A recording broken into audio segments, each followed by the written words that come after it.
Hey guys, welcome back. It's Josh with the Financial Advisor Car Guy. So this week we are test fitting these side skirts again on the Eclipse. Now, I did an episode about side skirts on the Eclipse several weeks ago. This is a project that ended up getting put on the back burner. In the meantime, my daughter's been trying to learn to drive, so she's been driving the car. I had to remove the side skirts to do that. I still want to paint them. So I'm not going to mount them officially until they get painted, which hopefully I can do in the next couple of weeks. The weather's looking really nice, and we have a vacation planned that's coming up. And so I'd really like to get them painted before we go on vacation so that they have plenty of time to sit and dry and cure and all that stuff. And then when I come home from my vacation, I can get them mounted and life is good.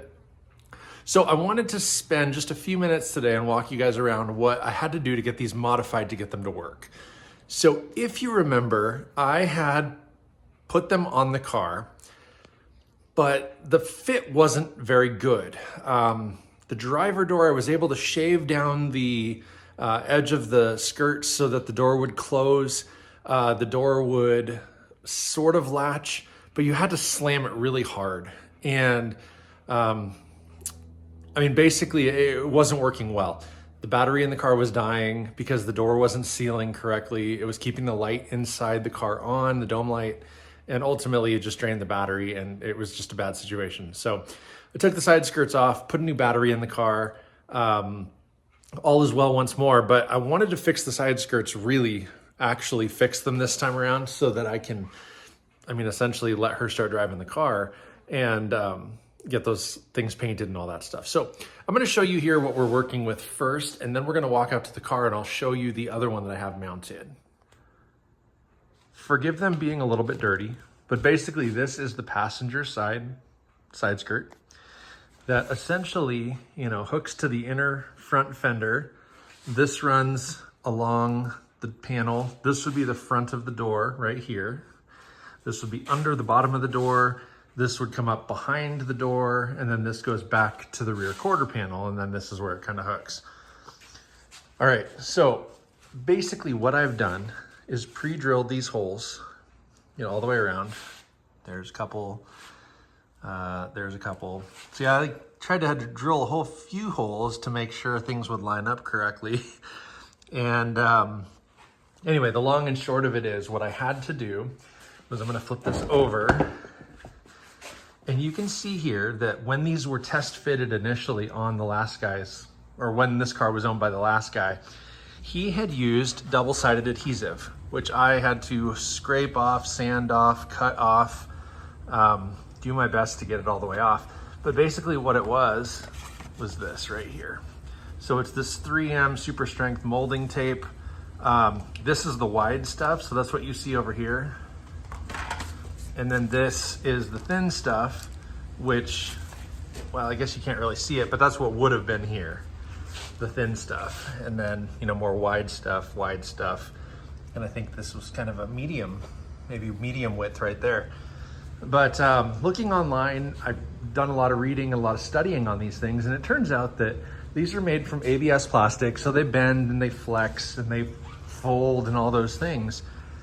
And they tend to, expand. Maybe that's not the right word, but they, with heat and cold, they expand and contract. And so sometimes if they haven't been installed ever and they've just been stored, which these ones have, they might not be this exact same dimensions as they were when they were brand new. So like what I had to do here, even you can see, I had to take a cutoff wheel and cut a little section off from like here straight across to here. And really the reason for that was because that's where the door was rubbing when I would close the passenger door. Well, I'm gonna walk you out here, and I think I have the driver door propped open right now because I was just out here a moment ago. But what I ended up doing to make these fit a lot better, and you can see here, like the door is gonna close. Oh, well, that didn't work. Okay, door's gonna close. Perfect. Okay, nice and tight, didn't make a ton of noise, but it closes the way it should. Now, if I reopen it, you can see, and I need to, again, this is just really loosely mocked up. I'm gonna actually rivet it in and make it look better. But there's a bolt or a screw here, here, here, and then on the back corner of the fender there, and on the front part of the fender, right in there. So there needs to be a second one down at the bottom. Then here, I really need probably like 6 of them along the bottom there. And then I have one in here, but I need a second one down below. And then that double-sided adhesive tape along here and then down here. So really what I ended up doing is cutting this lip off. This lip used to extend around here, and you can see I had drilled holes. Well, now I'm not going to use those. So I'm just going to Bondo those holes closed, or fill the hole with a rivet. I haven't decided yet. And then double-sided adhesive this panel to the car. I'm going to put some mesh in this hole. I've seen guys online where they'll rivet this on. You know, they'll use 2 or 3 and then they just paint them to match. Or, you know, they'll put a bolt through there or a screw through there, and that seems to work out just fine too. But what I had to do, just so you can see it on this one, is again, I mean, I basically took my cutoff wheel and just slit straight down this line, getting rid of this whole piece, this whole 1/2-inch section. And then basically, I mean, this is a pretty good example, but round this corner, cut this a little bit down here, a little bit further. Not all the way so this is flat, but I mean, like, this is not a lot of, I don't know what to say here. Oh, I know what to do. I'm gonna pull you around to the other side. Bear with me here. So this is, now we're looking at the back side here. So what I did on the driver's side, and I'm gonna do it here too, is there's a defined kind of lip right here. You can see my fingers kind of running underneath of it.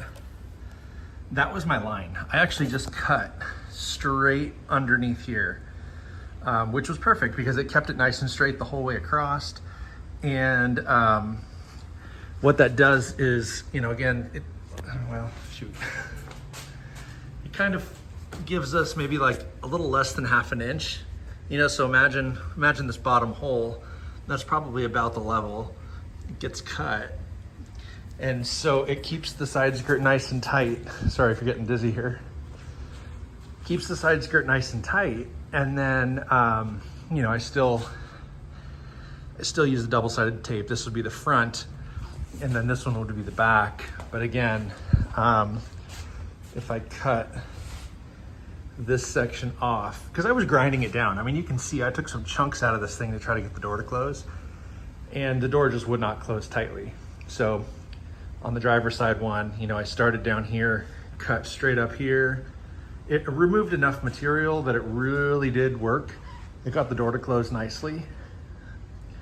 But then I found that kind of right in here, it was rubbing. And so anyway, the long and short of it is on the driver's side, I cut and I kept cutting and cutting and cutting until, I don't know, I was really comfortable with the way the door closed and the way it fit. And so I don't mind using rivets. If I walk back out here, I really don't mind having, you know, a couple of rivets in here to hold this tight. Again, like one here, and maybe one back here, just because I don't want there to be a gap or anything back there. But yeah, I mean, I think we can make that look okay. The only thing that I screwed up on is down here. You can see there's a little bit of a gap because I got a little excited and cut a little too much material off. You have to really be looking at it to see it, but that's fine. Essentially, this back portion now fits the same way this front portion does. So there's no, you know, there's no lip or anything that overhangs into the door well. It just uses that double-sided adhesive. I'm just concerned that on this piece, because it's so much larger, it might flap or it might come loose or it might not hold with that double-sided glue or adhesive very well. So that's why I'm thinking a couple of rivets or a couple of screws into the side of that side skirt will work out really nicely. And you know, Emma's really excited about it. She's really happy with how it's looking. And then after we get the side skirts, you know, test fit properly and on, then it's back bumper time. So we'll see how that goes. So what do you guys think? Is that a good way to make those side skirts fit? Like I said, everything that I read online, they all tend to fit a little bit differently. Not every car is built exactly, it should be, but not every not every kit, one of these kits is built exactly the same, even though they all come off essentially the same mold.